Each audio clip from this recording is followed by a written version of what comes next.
Share बाजार में head and shoulder pattern reversal chart pattern में से एक माना जाता है, लेकिन इसके कारण कई नए ट्रेडर्स इस पैटर्न को सही से समझे बिना ही ट्रेड करते हैं, जिससे उन्हें नुकसान उठाना पड़ता है।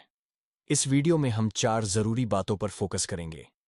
Number 1, head and shoulder pattern क्या होता है और इसे चार्ट पर कैसे पहचानें। नंबर 2, इस पैटर्न में सही एंट्री कहां और कैसे ले। नंबर 3, स्टॉप लॉस को कहां प्लेस करना चाहिए।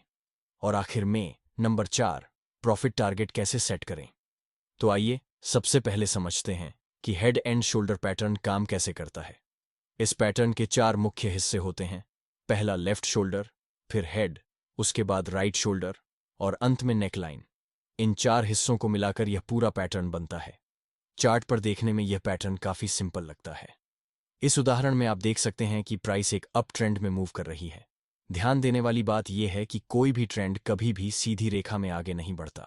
अगर प्राइस को अपना अप ट्रेंड रखना है तो उसे लगातार हायर लो बनाते हुए ऊपर की तरफ बढ़ना होगा।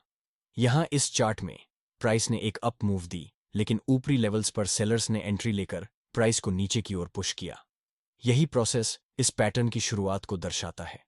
लेकिन जब सेलर्स की संख्या कम होती है तो चार्ट पर छोटी छोटी कैंडल्स बनती हैं और प्राइस धीरे धीरे एक टाइट रेंज में कंसोलिडेट होते हुए नीचे आती है। निचले लेवल्स पर बायर्स एक बार फिर मार्केट में एक्टिव होते हैं और बाइंग करके अपना डोमिनेंस बनाए रखने की कोशिश करते हैं। इसका नतीजा ये होता है कि प्राइस अपने पिछले हाई को तोड़कर एक नया हाई बना देती है। लेकिन जैसे ही प्राइस ऊपरी लेवल्स तक पहुंचती है, वहां से फिर से सेलिंग प्रेशर आता है, जिससे मार्केट में डाउनसाइड मूव शुरू हो जाती है और प्राइस वापस अपने पुराने स्विंग लो तक पहुंच जाती है। इस लो लेवल पर एक सपोर्ट एरिया बनता है, जिसे हम नेकलाइन कहते हैं। जब प्राइस इस सपोर्ट लाइन से रिजेक्ट होकर फिर से ऊपर जाने की कोशिश करती है, तब भी बायर्स की संख्या कम होती है। इस वजह से प्राइस ज्यादा देर तक ऊपर सस्टेन नहीं कर पाती और अंत में सेलर्स मार्केट में पूरा कंट्रोल लेते हैं और प्राइस को एक बार फिर नीचे नेकलाइन की तरफ पुश कर देते हैं। प्राइस को ऊपर ले जाने की बायर्स की यह आखिरी कोशिश होती है। जो भी बायर्स अब तक अपनी पोजीशन होल्ड करके बैठे हैं, उनके लिए नेकलाइन एक आखिरी सपोर्ट लेवल की तरह काम करती है। अगर प्राइस इस नेकलाइन को भी नीचे की ओर तोड़ देती है तो यह बायर्स घबराकर पैनिक में अपनी पोजीशन क्लोज करने लगते हैं। इसका नतीजा यह होता है कि सपोर्ट लाइन टूटते ही मार्केट में एक तेज और भारी पैनिक सेलिंग देखने को मिलती है।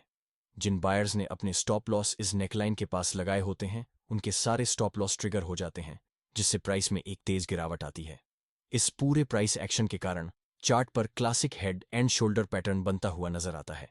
ये एक परफेक्ट रिवर्सल ट्रेड सेटअप दिखता है। लेकिन ध्यान देने वाली बात यह है कि हर head and shoulder pattern trading के लिए उपयुक्त नहीं होता। किसी भी चार्ट पैटर्न पर ट्रेड लेने से पहले मार्केट स्ट्रक्चर को समझना बेहद जरूरी होता है, क्योंकि एक गलत एनालिसिस नुकसान का कारण बन सकता है। अगर मार्केट में एक मजबूत अपट्रेंड चल रहा हो तो सिर्फ हेड एंड शोल्डर पैटर्न दिखने भर से आप सीधे रिवर्सल ट्रेड में एंट्री नहीं ले सकते। ऐसे माहौल में प्राइस केवल एक छोटा पुल बैक लेकर फिर से अपने अप ट्रेंड को जारी रख सकती है, जिससे आपकी एंट्री गलत साबित हो सकती है और आपको नुकसान उठाना पड़ सकता है। इसलिए हेड एंड शोल्डर पैटर्न पर ट्रेड करने से पहले कुछ जरूरी बातों पर ध्यान देना बहुत आवश्यक है। सबसे पहले, अगर राइट शोल्डर हेड से बहुत बड़ा बन रहा है तो इस सेटअप में एंट्री करने से बचें। ऐसा पैटर्न दर्शाता है कि बायर्स दोबारा मार्केट में ताकत के साथ लौटे हैं और सेलर्स में अनिश्चितता बढ़ रही है। इस स्थिति में कई सेलर्स अपने स्टॉप लॉस हिट होने के डर से जल्दी एग्जिट कर सकते हैं, जिससे रिवर्सल ट्रेड असफल हो सकता है। नंबर 2, अगर राइट साइड का शोल्डर बनने में बहुत ज्यादा समय लग रहा है तो ऐसी स्थिति में ट्रेड से बचना चाहिए, क्योंकि जब प्राइस लंबे समय बाद नेकलाइन तक वापस आता है, तब तक कई सेलर्स पहले ही अपनी शॉर्ट पोजीशन ओपन कर चुके होते हैं। जैसे ही प्राइस नेकलाइन तक पहुंचती है, ये सेलर्स एग्जिट करने लगते हैं, जिससे मार्केट में बाइंग प्रेशर बढ़ जाता है और प्राइस दोबारा ऊपर की ओर मूव कर सकती है। इस कारण head and shoulder pattern fail हो सकता है। नंबर 3, अगर राइट शोल्डर की ऊंचाई हेड की ऊंचाई के 50% से ज्यादा है तो यह सेटअप भी फेल माना जाता। ऐसी स्थिति में यह माना जाता है कि मार्केट में रिवर्सल की संभावनाएं कमजोर हो चुकी हैं। इन जरूरी बातों को ध्यान में रखते हुए अब जानते हैं कि इस पैटर्न में सही ट्रेड एंट्री कैसे की जाए। हेड एंड शोल्डर एक रिवर्सल ट्रेडिंग पैटर्न है। इसे आप तब यूज कर सकते हैं जब मार्केट अप ट्रेंड में हो और प्राइस नीचे की ओर मुड़ने लगे। जब प्राइस नेकलाइन को ब्रेक करता है तब आप शॉर्ट ट्रेड में एंट्री ले सकते हैं, लेकिन ध्यान दें यह एक अग्रेसिव एंट्री मानी जाती है और इसमें रिस्क थोड़ा ज्यादा होता है। अगर आप एक सुरक्षित ट्रेड एंट्री करना चाहते हैं तो हेड एंड शोल्डर पैटर्न में ब्रेकडाउन के बाद प्राइस के सपोर्ट एरिया पर रीटेस्ट का इंतजार करना सबसे सही तरीका होता है। जब प्राइस नेकलाइन को तोड़कर वापस उसी लेवल पर आता है और वहां से रिजेक्शन दिखाता है तब यह कंफर्मेशन देता है कि ब्रेकडाउन असली है और ऐसे समय पर की गई ट्रेड एंट्री काफी असरदार होती है। लेकिन कुछ मामलों में ब्रेकडाउन इतनी तेजी से होता है कि प्राइस दोबारा रीटेस्ट करने का मौका ही नहीं देता। ऐसे समय आपको प्राइस का पीछा करने बचना चाहिए क्योंकि यह रिस्की हो सकता है। अगर प्राइस पुल बैक नहीं करती तो बेहतर है कि आप उस ट्रेड को छोड़ दें और अगला मौका आने तक इंतजार करें। याद रखिए, हर मौके पर एंट्री करना जरूरी नहीं होता, बल्कि सही मौके पर एंट्री करना ही एक सफल ट्रेडर की पहचान है। अब बात करते हैं स्टॉप लॉस कहां लगाना चाहिए। हेड एंड शोल्डर पैटर्न में स्टॉप लॉस हमेशा ऐसे लेवल पर लगाएं जहां अगर मार्केट पहुंच जाए तो ट्रेडिंग सेटअप पूरी तरह फेल माना जाए। आमतौर पर यह level head and shoulder pattern के हेड या राइट शोल्डर के ऊपर होता है। इससे आपको स्टॉप लॉस हंटिंग से बचने में मदद मिलेगी।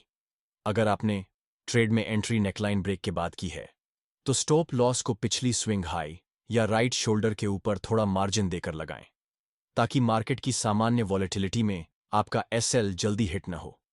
अब बात करते हैं प्रॉफिट टारगेट की। हेड एंड शोल्डर पैटर्न में प्रॉफिट टारगेट सेट करने के दो तरीके हैं। पहला, फिक्स टारगेट स्ट्रैटेजी, जिसमें हेड से लेकर नेकलाइन तक की दूरी को मापकर उतनी ही दूरी नीचे प्रोजेक्ट कर दी जाती है। दूसरा, ट्रेलिंग स्टॉप लॉस स्ट्रैटेजी। अब बात करते हैं प्रॉफिट टारगेट सेट करने के पहले स्ट्रैटेजी की, जिसे हम प्राइस प्रोजेक्शन मेथड कहते हैं। इसमें हम हेड के हाई से लेकर नेकलाइन तक की दूरी को मापते हैं और फिर ब्रेकआउट के बाद उसी दूरी को नीचे प्रोजेक्ट करके फिक्स टारगेट सेट करते हैं।